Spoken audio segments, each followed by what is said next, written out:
परशुराम जी की, भगवान परशुराम जी की। मैं जब भी करनाल आता हूँ तो मुझे वही प्यार मिलता है, वही आशीर्वाद मिलता है जो आज से 13 साल पहले जब मेरी शादी यहाँ हुई थी वैसा मिलता है आशीर्वाद।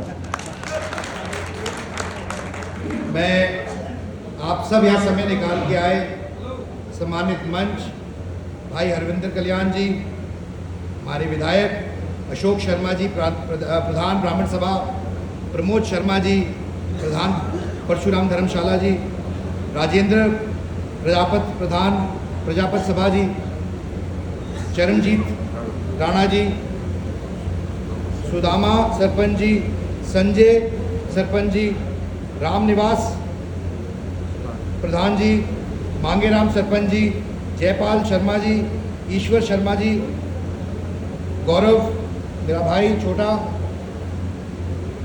पार्षद जगदीश शर्मा जी, जगमिंदर शर्मा जी, विनय शर्मा जी, रमेश शर्मा जी, सुरेश शर्मा जी, सतीश शर्मा जी, और भी कोई अगर किसी का नाम रह गया हो तो मैं उनसे क्षमा चाहूँगा।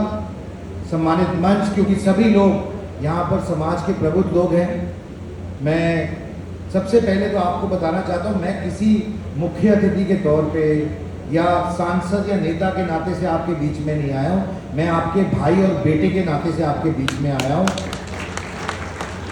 और मेरे आने का औचित्य एक ही है, मैं आपको भगवान परशुराम जी के जन्मोत्सव के उपलक्ष्य में एक भव्य कार्यक्रम करनाल में आयोजित हो रहा है आने वाली 5 तारीख को पुरानी सब्जी मंडी में 1 बजे दोपहर को।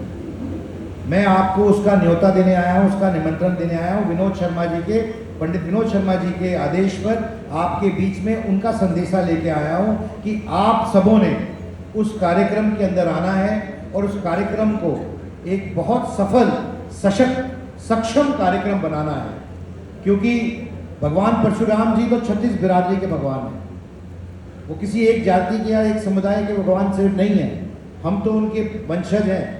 हमारा तो दायित्व बनता है कि हम उनका प्रचार प्रसार करें, हमारा दायित्व बनता है कि हम उनकी पैरोकारी करें, लेकिन वो सिर्फ हमारे भगवान नहीं, 36 बिरादरी के भगवान हैं।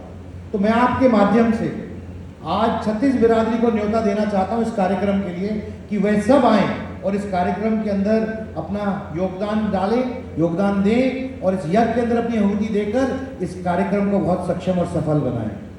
देखिए, लगभग 1.5 साल पहले जब परशुराम महाकुंभ का आयोजन करनाल में हुआ, तब आप लोगों ने बहुत स्नेह दिया, प्यार दिया। करनाल से, पानीपत से बहुत जन समर्थन मिला, लोगों का आशीर्वाद मिला, बड़ों बुजुर्गों का आशीर्वाद मिला, युवा साथियों का साथ मिला। लेकिन पूरे राज्य से भी लोग आए और करनाल की पावन धरती के ऊपर उन्होंने आकर भगवान परशुराम जी के जन्मोत्सव को मनाया।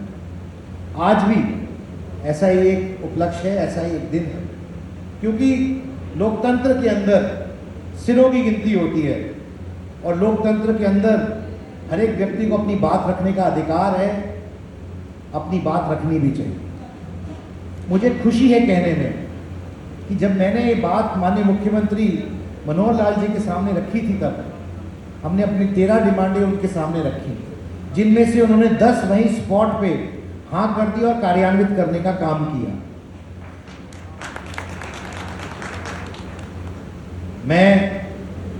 मुझे पूरा विश्वास है कि जो हमारी 3 डिमांडें रह गई, समय के साथ वो भी पूरी होंगी। मुझे पूर्ण विश्वास है कि जो आपकी भावना है, जो बड़े बुजुर्गों की भावना है, जो युवाओं की भावना है, मैं उससे अवगत हूँ, मैं उनको जानता हूँ। मैं ये भी जानता हूँ कि हमारा देश दुनिया का सबसे युवा देश है, जहाँ 65% आबादी देश की 35 साल से कम उम्र के लोगों की है। तो जाहिर सी बात है कि जो सबसे युवा वर्ग है, उनकी चिंता करना भी हमारा काम है, हमारी प्राथमिकता है, हमारी जिम्मेदारी है, और उनकी चिंता हम कर रहे हैं। पंडित विनोद शर्मा जी ने मुझे एक बात कही थी जब मैं सार्वजनिक जीवन में आ रहा था और राजनीतिक जीवन में आ रहा था। उन्होंने मुझे कहा कि अगर आप गरीब व्यक्ति की मदद नहीं कर सकते हैं, अगर आप अपने समाज के काम नहीं आ सकते हैं, तो राजनीति में और सार्वजनिक जीवन में आना व्यर्थ है, मत आइएगा। क्योंकि जब तक आप पंक्ति में खड़े आखिरी व्यक्ति की मदद नहीं करेंगे, तब तक आपका इस जीवन के अंदर सक्रिय होने का कोई अर्थ नहीं है। तो मैं आपको विश्वास दिलाता हूँ कि मैं उन्हीं की सिखाई हुई शैली पर, उन्हीं के दिखाए हुए रास्ते पर चल रहा हूँ और उसी तरह से काम कर रहा हूँ और आपके बीच में आपका भाई और बेटा बन के काम करूँगा। मेरे घर के दरवाजे आपके लिए हमेशा खुले हैं। जब भी मैं आपके किसी काम आ सकूँ, मैं आपके आगे पीछे साथ हमेशा खड़ा पाऊँगा।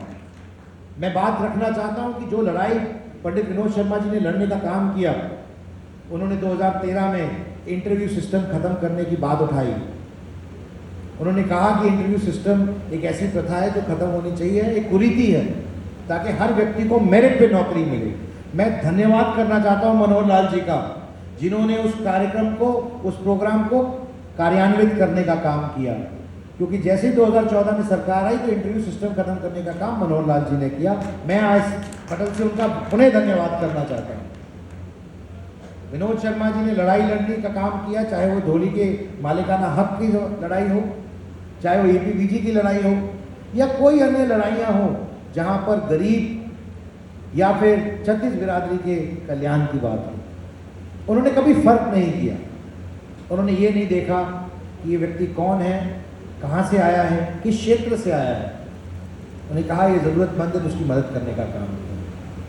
मैं आपसे आज अपील करना चाहता हूँ कि आज हमारे देश के अंदर पिछले 10 साल से एक ऐसी सरकार चल रही है, राज्य में भी और प्रदेश में भी और देश में भी, जो कि भारतीय होने का हमें गौरव प्रदान करती है। मुझे हाल ही में भगवान राम की प्राण प्रतिष्ठा का, रामलला का प्राण प्रतिष्ठा का कार्यक्रम देखने का मौका मिला अयोध्या में, और मैं उस दिन मजबूर हो गया सोचने में कि क्या ये दिन संभव हो पाता। क्या बचपन में हमने जब ये इसके बारे में हम सुना करते थे तो विश्वास नहीं होता था कि एक दिन राम मंदिर बनेगा। मैं उसके लिए भी माननीय प्रधानमंत्री जी का बहुत धन्यवाद करना चाहता हूँ कि ये दिन हमें देखने को मिला, प्रत्यक्ष रूप से देखने को मिला। जब मैं सार्वजनिक जीवन में नहीं था और मैं देश विदेश जाता था अपने काम के लिए, मीडिया के संस्थान के काम के लिए, तो मुझे इस बात का आभास हुआ कि कैसे एक भारतीय होने का गौरव, एक भारतीय नागरिक होने का गौरव, एक नीले पासपोर्ट का गौरव हमें मिलता है। दुनिया हमें किस संदर्भ में देखती है, किस तरीके से देखती है। आज एक समय था जब हम लोग इंडियन पासपोर्ट लेके जाते थे तो इंडियन पासपोर्ट की वो कोई कीमत नहीं होती थी।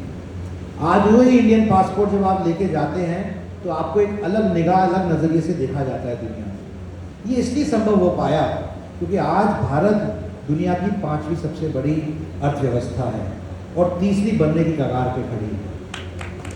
आज भारत को एक अलग संज्ञा मिलती है। मैं हाल ही में, मुझे भारत का जो डेलीगेशन था उसका प्रतिनिधित्व करते हुए इंटर पार्लियामेंट्री यूनियन में जाने का मौका मिला, जिनीवा में।